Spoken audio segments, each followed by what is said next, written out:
का तीसरा पहर था। घने जंगलों के बीचों बीच से गुजरती एक सुनसान सड़क पर सन्नाटा पसरा हुआ था और काले बादल छाए हुए थे और हल्की हल्की बारिश की बूंदें रास्ते को और भी रहस्यमयी और डरावना बना रही थी। इस जंगल की कहानी दूर दूर तक मशहूर थी। लोग कहते थे कि यहाँ की सड़क पर कोई भी रात के वक्त सफ़र करने की हिम्मत नहीं करता। इस सड़क पर किसी आत्मा का साया है जो यहाँ से गुजरने वालों की जान ले लेता है। विजय एक साहसी और निडर युवक था। वह ऐसी कहानियों में यकीन नहीं करता था। एक दिन उसने अपने दोस्त की शादी के लिए शहर से गांव जाना था, लेकिन देरी होने के कारण उसे रात के वक्त ही शहर से गांव के लिए निकलना पड़ा। उसके दोस्तों ने उसे जंगल की इस सड़क से बचने की सलाह दी, पर विजय ने इसे मात्र अंधविश्वास समझा और जंगल के रास्ते निकल पड़ा।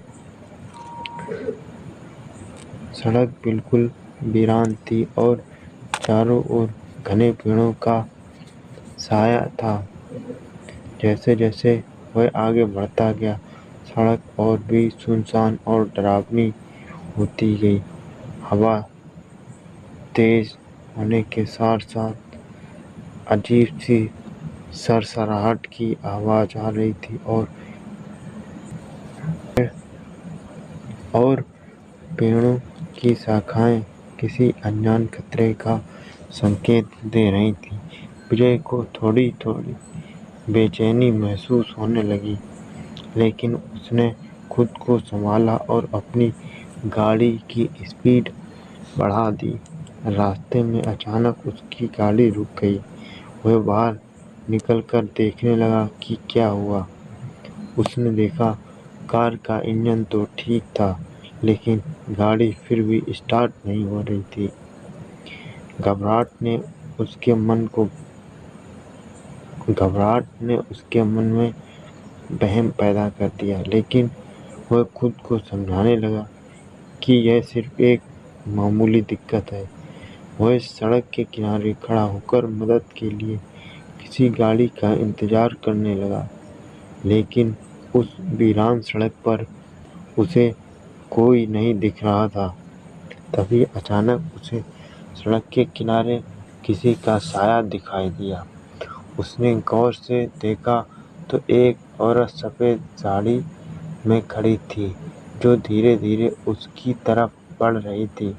विजय को अजीब सा डर महसूस हुआ, लेकिन फिर भी वह उस औरत की मदद के लिए उसके पास चला गया। विजय ने उससे पूछा, आप कौन हैं और इस वक्त यहाँ पर क्या कर रही हैं? औरत ने धीरे से कहा, मैं इस सड़क पर अक्सर चलती रहती हूँ। क्या तुम मुझे थोड़ी देर के लिए लिफ्ट दे सकते हो? विजय को उसकी बात अजीब लगी, लेकिन वह मना नहीं कर पाया। उसने उसे गाड़ी में बिठा लिया। औरत गाड़ी के अंदर आकर एक कोने में बैठ गई। उसकी आंखें नीचे झुकी हुई थीं और बिल्कुल खामोश थी। विजय ने गाड़ी को फिर से स्टार्ट करने की कोशिश की और आश्चर्यजनक रूप से गाड़ी अचानक चालू भी हो गई। विजय ने राहत की सांस ली और गाड़ी चलाने लगा, पर जैसे जैसे गाड़ी आगे बढ़ने लगी, उसे अजीब अजीब आवाज़ें सुनाई देने लगी। उसकी गाड़ी के शीशे पर अचानक किसी ने हाथ मारा। उसने शीशे में देखा तो कुछ भी नहीं था। विजय का दिल अब और तेजी से धड़कने लगा। उसने औरत से पूछा, क्या तुमने भी कुछ सुना है? उसने कोई जवाब नहीं दिया। विजय की आंखें अचानक उस औरत की तरफ गईं। देखा, और विजय ने जो देखा उससे उसका खून ठंडा हो गया और पसीना थर से आ गया।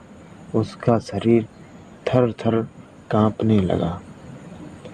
उस औरत का चेहरा पूरी तरह से बदला हुआ था। आंखें लाल, चेहरा एकदम भयानक, और उसमें से खून टपक रहा था। औरत ने अपने चेहरे की तरफ इशारा किया और भयानक आवाज में बोली, तुम भी मरोगे जैसे बाकी मरे थे। विजय की गाड़ी अचानक रुक गई। उसने डर से कांपते हुए गाड़ी का दरवाजा खोला और दौड़कर बाहर निकल आया। उसे लगा कि वह किसी अजीब सी जगह पर आ गया है। चारों तरफ घना जंगल था और सड़कों पर खून बिखरा हुआ था। वह रास्ता ढूंढने के लिए इधर उधर भागने लगा, लेकिन हर तरफ वह खूनी निशान और भयानक चीखें गूंजने लगीं। तभी विजय को किसी की जोरदार हंसी सुनाई दी। उसने पीछे मुड़कर देखा तो वही औरत उसके सामने खड़ी थी।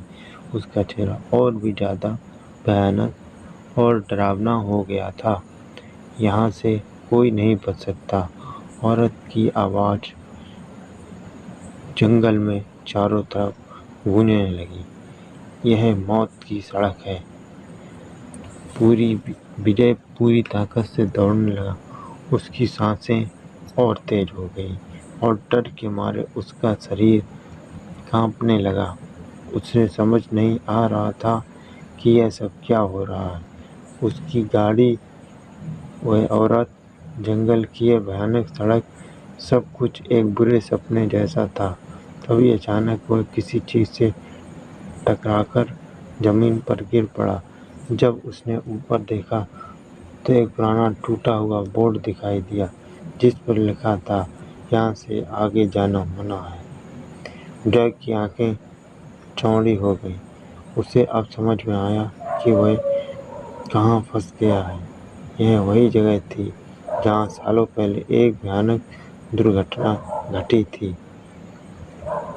इस सड़क पर एक बस दुर्घटनाग्रस्त हो गई थी। इस सड़क पर एक बस दुर्घटनाग्रस्त हो गई थी, जिसमें कई लोगों की मौत हो गई थी। लोग कहते थे कि उसी दिन से इस सड़क पर उनकी आत्माएं भटक रही हैं और जो भी यहाँ आता है वह कभी वापस नहीं जा पाता।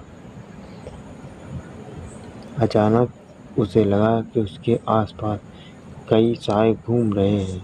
हर जगह से आवाज़ें आ रही थीं, चीखें, हंसी और सिसकियाँ।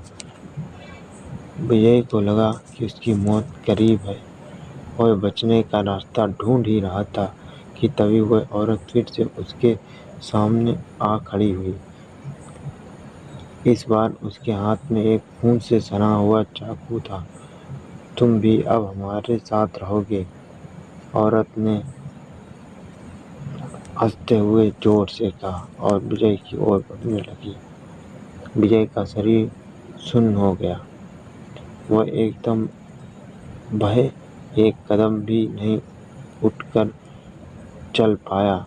औरत उसके करीब आई और उसने चाकू से वार किया। अगली सुबह जब कुछ राहगीर उस रास्ते से गुजरे तो उन्होंने सड़क के किनारे एक गाड़ी खड़ी देखी। गाड़ी के अंदर विजय का खून से लथपथ शव पड़ा था। लोगों ने फिर से उसी डरावनी सड़क की कहानी सुनी, जिसे अब कोई भी पार करने की हिम्मत नहीं करता था। उस रात विजय के साथ क्या हुआ वह कोई नहीं जानता, लेकिन वह सड़क एक समय वीरान और सुनसान थी, अब एक खूनी सड़क के नाम से जानी जाने लगी।